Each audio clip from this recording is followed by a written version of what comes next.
नमस्कार दोस्तों, आपका स्वागत है।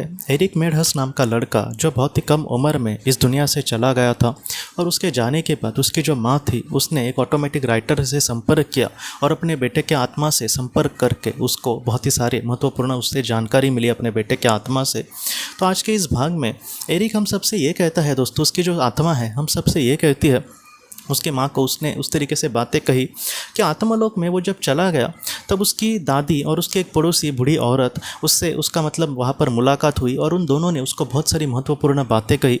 और उसके बाद दोस्तों एरिक को बहुत सारी वहाँ पर और भी आत्माएं मिली और उन्होंने भी एरिक को बहुत सारी बातें कही, उसे पैर मतलब देने की कोशिश करी। एरिक ये कहता है कि वहाँ पर बहुत ही अच्छा मुझे लगा उनसे मिलकर, उनसे बात करके। और उसके बाद एरिक हमसे ये कहता है कि वहाँ पर जो आत्माएँ हैं वो एक मतलब सारी जो आत्माएँ हैं एक ही भाषा में वहाँ पर बात करते हैं। जैसे पृथ्वी पर समझो एक ही भाषा हो तो सब लोग एक ही भाषा में उसी में बात करेंगे और उसमें हमें कितना भी इंसान कितना भी हमसे दूर हुआ तो ऐसे वक्त में वह हमें अपना लगेगा। क्यों? क्योंकि उसकी भाषा को हम समझ पाएंगे या फिर हमारी भाषा को भी वो उसी तरीके से समझ पाएगा।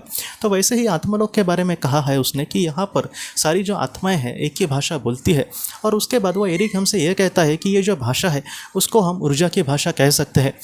ये जो भाषा है वो शब्दों की भाषा नहीं होती।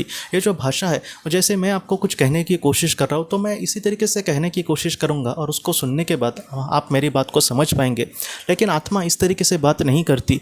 दो जो आत्माएं होंगी तो ऐसे वक्त में एक आत्मा को दूसरे को कुछ कहना है तो ऐसे वक्त में वो उसके मन में डायरेक्टली विचार डालेगी कि क्या उसने आखिर उसको कहना है, और इस तरीके से उसकी बात को हम समझ पाएंगे और हम भी उससे उस तरीके से बात करेंगे। तो इस तरीके से वहाँ पर भाषा का मतलब चलन होता है। इस तरीके से जो आत्माएं एक दूसरे के साथ बात करती है और इस तरीके से वहाँ पर उनकी बातों को बहुत ही अच्छे से हम समझ पाएंगे। कुछ लोगों को ये भी लगेगा कि नहीं ऐसा नहीं होना चाहिए, हम जैसे चाहते हैं, जैसे पृथ्वी पर हमारा वार्तालाप होता है उस तरीके से अगर हम चाहें, क्योंकि बहुत सारी आत्माएं पृथ्वी से जुड़ी होती है तो उसको उसकी आदत होती है तो वैसा भी हम वहाँ पर कर सकते हैं। लेकिन उसकी वहाँ पर वैसे ज़रूरत नहीं होती। बहुत बार हमारे जी कोई करीबी आत्मा समझो है तो ऐसे वक्त में हम उनको क्या कह रहे हैं ये कहने के पहले भी उनको सारी चीज़ें पता होती है कि ये क्या कहेगा। और मतलब एक इंसान ने तो इस तरीके से बात कही थी कि वहाँ पर उसको बहुत सारे मास्टर्स मिले, बहुत सारी मतलब बड़ी बड़ी आत्माएं मिली।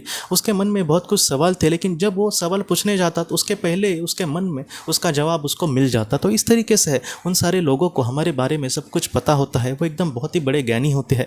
जैसे हमारी सोलमेट हो तो उसको भी हमारे बारे में सब कुछ पता होता है। वो हमें बहुत ज़्यादा मतलब सम्मान देगी, प्यार देगी। तो उस तरीके से वहाँ पर जो आत्मा का वार्तालाप है वो इस तरीके से वहाँ पर आत्मलोक में होता है दोस्तों।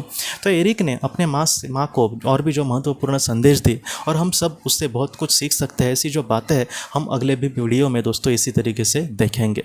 तो दोस्तों हम अपने अगले वीडियो में मिलते हैं। आप अपने परिवार का ख्याल रखना। आपका बहुत बहुत धन्यवाद। ज़िंदगी की रोशनी ये एक कंसल्टेंसी है जो ऐसे लोगों को मदद करने की कोशिश करती है जिन्होंने किसी अपने को खोया है या फिर जो लोग अपने जीवन में बहुत ही ज़्यादा दुखी है। जो लोग इस संस्था के साथ जुड़ते हैं उन्हें पास्ट लाइफ रिग्रेशन की ऑडियोज़ भेजी जाएगी जिससे घर बैठे वह पास्ट लाइफ रिग्रेशन का अभ्यास कर सकते हैं। और उन्हें 5 मेडिटेशन ध्यान की भी ऑडियोज़ भेजी जाएगी और इसके साथ साथ उन्हें PDF किताबें भेजी जाएंगी जो हिंदी और अंग्रेज़ी में है, जो मोबाइल पर या फिर लैपटॉप पर आप उसे पढ़ सकते हैं। और 10 ऑडियो बुक्स भी आपको भेजी जाएंगी। तो दोस्तों अगर आप इस संस्था के साथ जुड़ना चाहते हैं तो कृपया इस नंबर पे व्हाट्सएप मैसेज करें। आपका बहुत बहुत धन्यवाद।